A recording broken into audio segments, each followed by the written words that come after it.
আসসালামু আলাইকুম ওরহমতুল্লাহি ওবরকাতুহ। প্রিয় বন্ধুরা, তারাবির নামাজের ভিতর 4 রাকাত পর পর যেই দোয়াটি পড়া হয় সেই দোয়াটি আমি আপনাদেরকে পাঠ করে শোনাবো। তো চলুন কথা না বাড়িয়ে দোয়ায় চলে যাই।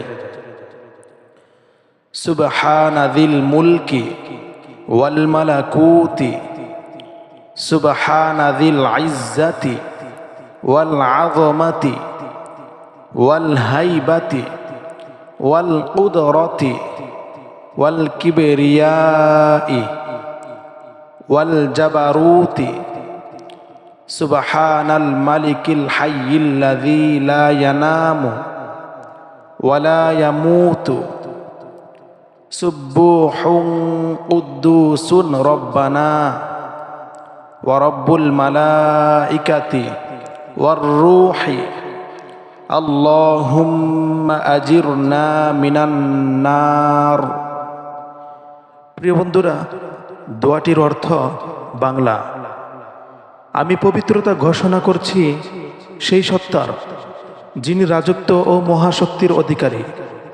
আমি পবিত্রতা ঘোষণা করছি সেই সত্তার যিনি সম্মান, মহিমা, ভয়প্রদ, মহত্ব, ক্ষমতা, শ্রেষ্ঠত্ব ও পর্যাক্রমের অধিকারী।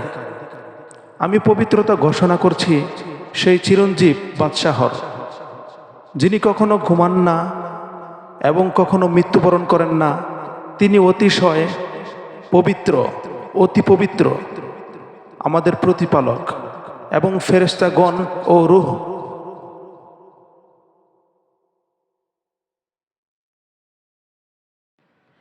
জিবরাইল আলাইহিস সালামের প্রতিপালক। হে আল্লাহ, আপনি আমাদেরকে জাহান্নামের আগুন থেকে রক্ষা করুন। হে রক্ষাকারী, হে রক্ষাকারী, হে রক্ষাকারী। প্রিয় বন্ধুরা, ভিডিওটি ভালো লাগলে অবশ্যই সাবস্ক্রাইব করবেন, পাশেই থাকবেন, শেয়ার করবেন। আসসালামু আলাইকুম ওয়া রাহমাতুল্লাহ।